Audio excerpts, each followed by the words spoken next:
नमस्कार दोस्तों, कैसे हो आप लोग। आई होप आप सभी अच्छे हो। हरे कृष्ण टू एवरीवन। और मेरे चैनल में आपका फिर से स्वागत है। आज की जो वीडियो है इसमें मैं चर्चा करूंगा कि योग करने के फ़ायदे क्या क्या हैं।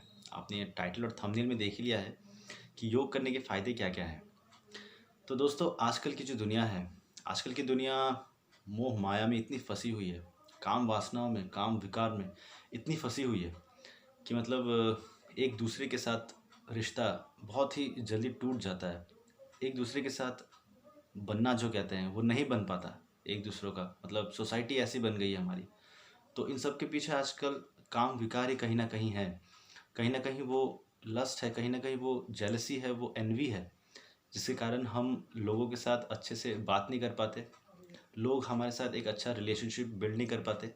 एक अच्छा सा कनेक्शन हमारे अंदर नहीं रह पाता, जिसके कारण हम दुखी रहते हैं। हम सोचते रहते हैं कि ये मेरे से ऐसा क्यों कर रहा है, या फिर मैं एक स्टेप क्यों नहीं ले पा रहा हूँ हमारे रिलेशन को बनाने में, या फिर सोसाइटी से हम बिल्कुल कट के रहते हैं। तो इन सब के पीछे कहीं ना कहीं मोह माया और काम विकार ही हैं, जिन्हें हमें ख़त्म करना चाहिए और आगे बढ़ना चाहिए एक अच्छे समाज को बनाने के लिए। बट खैर, जो भी हो, कलयुग है, और जितना इतना आगे कलयुग बढ़ेगा उतना उतना कलयुग का पतन होगा, हमारा पतन होगा, ऐसा लिखा गया शास्त्रों में। बट फिर भी जब तक हम जिंदा हैं, या फिर जब तक हमारे आसपास हम देख रहे हैं, चाहे वो 100 साल हो, चाहे वो 60 70 80 जितने भी हो, तब तक हम एटलीस्ट अगर सही रहें तो फिर हमारा जीवन बहुत ही अच्छा बीतेगा। तो इसी के साथ वीडियो शुरू करते हैं और आपको बताते हैं कि ये सारी चीज़ें जो हैं, काम विकारे हैं, मोह माया है और व्यसनाएं हैं, हमारे अंदर की गलत हैबिट्स जो हैं, वो सब कैसे दूर होती है योग करने से। तो योगा जो है बहुत ही पावरफुल चीज़ है। ये एक मतलब जिम जाने वाले लोगों से भी बढ़कर होगा अगर योग को ढंग से किया जाए तो। अगर जिम जाने वाले लोग खुद को ताकतवर बताते हैं तो एक योगी उनसे कई गुना ज़्यादा ताकतवर होगा। ऐसा मेरा मानना है, ऐसा भगवान श्री कृष्ण का कहना है। ठीक है। तो योगी जो है वो अंदर से क्लेंज होता है। उनका जो आत्मा है वो अंदर से क्लेंज कराती है। आत्मा क्लेंज होती है। आपकी बॉडी तो होती है, आपका मन, आपका आत्मा दोनों शुद्ध होता है। आपकी वाणी शुद्ध होती है। आपका जो शरीर है, अंदर से जो शरीर है, आपके जो बीमारियां आजकल निकली हैं नई नई, और इस पृथ्वी की जितनी भी बीमारी पॉसिबल आप सुने हो, आपने देखा है, वो सब ठीक होती हैं योगा से और प्राणायाम से। और उसके बाद जो कपालभाति हैं उन सब से, जितने भी पॉसिबल चीज़ें आप सुन रहे हो, देख रहे हो, विकार बीमारियां, वो सारी ठीक होती हैं योग से। ठीक है। तो इसके जो बेनिफिट्स हैं, इसके बेनिफिट्स बहुत ही अभूतपूर्व हैं, बहुत ही अमूल्य हैं, जिन्हें आप धीरे धीरे फील करते हो जब आप योगा करना शुरू करते हो। ठीक है। पहली बात तो आपको सुबह उठना है ब्रह्म मुहूर्त में। ब्रह्म मुहूर्त अराउंड 5:30, 4:30, 4-5। बट उसके बाद नहीं। उसके बाद फिर ब्रह्म मुहूर्त का इफेक्ट, या फिर जब आप योगा करते हो उस चीज़ का इफेक्ट या फ्रूट आपको नहीं मिलेगा। ऑलराइट, मिलना है अगर फ्रूट, तो फिर आपको सुबह उठना होगा और योग करना होगा, जैसे कि कपालभाति, ब्रीदिंग एक्सरसाइजेस, अष्टांग योग अगर पॉसिबल हो तो, या फिर सुखासन में बैठ के, पद्मासन में बैठ के, बाकी जितने भी योगासन हैं सबको करना होगा। और जब आप योगा फॉर एटलीस्ट 21 डेज़ का जो प्राइम टाइम है, 21 डेज़ करने के बाद जब 22nd डे में जाते हो आप, 22nd डे में जाते हो आप, तो आपको जो है एक एक्सपीरियंस जो है वो बहुत ही सररियल मिलती है। जो एक्सपीरियंस है आपको बहुत ही क्या कहते हैं, एक कनेक्टेड, भगवान के साथ कनेक्टेड वाला मिलता है। क्यों? क्योंकि आपके आसपास जो है, आप जो ऑब्जर्व करोगे, वो ऑब्जर्वेशन जनरल ऑब्जर्वेशन नहीं होगी। वो ऑब्जर्वेशन बिल्कुल अलग सी होगी। वो ऑब्जर्वेशन जो है, आपको लगेगा कि शायद मैं इसे कुछ बता दूं, शायद मैं इसके साथ कुछ चीज़ डिस्कस करूं ताकि इसका भी भला हो।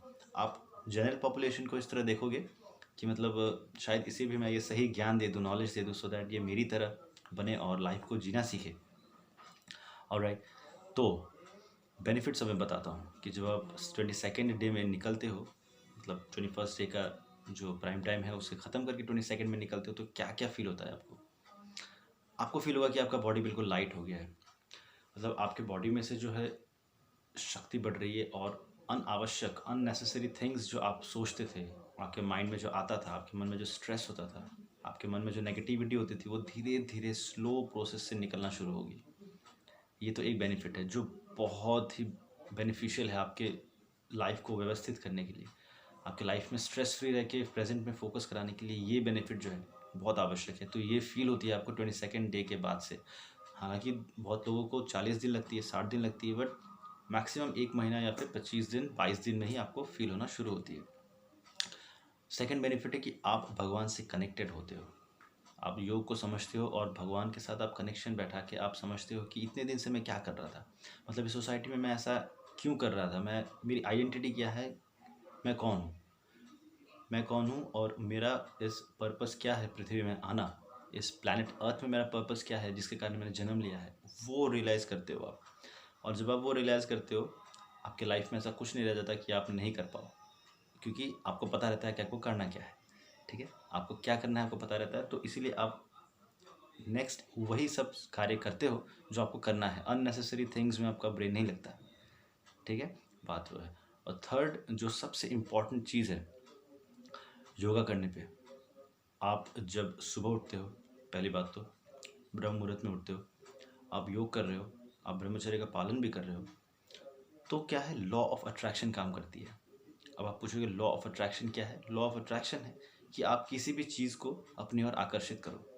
आपने जो भी सोचा, आपने जो भी बोला, आपने जो भी मैनिफेस्ट किया अपने ब्रेन में, आपने उस चीज़ को अपने अंदर लाया और कुछ ही दिनों के अंदर आपको वो चीज़ मिल गई। जैसे कि मुझे एक अच्छा जॉब चाहिए, जैसे कि मुझे एक अच्छा गाड़ी या फिर अच्छा कोई मटेरियल चाहिए। अगर मटेरियलिस्टिक की बात कर रहा हूँ तो कोई कोई होते हैं जो स्पिरिचुअल प्रैक्टिस के अंतर्गत बोलते हैं कि मुझे एक अच्छा गुरु बनना है, या फिर मैं योग में सिद्धि पा जाऊँ, या फिर एक अच्छा योगी बनूँ, तो वो भी उन्हें मिल जाता है और वो बन जाते हैं आगे जाके। मटेरियल तो वैसे भी बहुत ही नीच चीज़ है, वो तो वैसे भी मिलती है आपको, बट जब आप स्पिरिचुअली बात करने लगते हो कि मुझे एक अच्छा गुरु बनना है, अच्छा इंसान बनना है, तो आप वो बनने लगते हो लॉ ऑफ अट्रैक्शन से। आपने जो भी सोची थी लाइफ में एक पॉइंट ऑफ टाइम पे, वो सारी चीज़ें आपको मिलने लगती है लॉ ऑफ अट्रैक्शन से, योग से। तो ये 3 बेनिफिट्स थी जब आप योगा करते हो और कनेक्टेड रहते हो। आपको ब्रह्मचर्य का पालन भी करना होता है इसके चलते। ऐसा नहीं कि आप ब्रह्मचारी नहीं हो, आप बहुत इधर उधर कर रहे हो और योग कर रहे हो तब नहीं मिलेगा। योग के लिए भगवान से जुड़ना आवश्यक है, और भगवान से जब जुड़ोगे आपको आपका अच्छा सोचा हुआ लाइफ जो है, सक्सेसफुल लाइफ जो है, वो अवश्य मिलता है और व्यवस्थित होता है आपका लाइफ। ठीक है, तो थैंक यू सो मच यहाँ तक देखने के लिए। आई होप आपका जो लाइफ है वो सही रहे और आपकी जो ज़िंदगी है वो मंगल में बीते और आप जो सोचा है आपको वही मिले। थैंक यू सो मच यहाँ तक देखने के लिए। Bye bye, take care and Hare Krishna.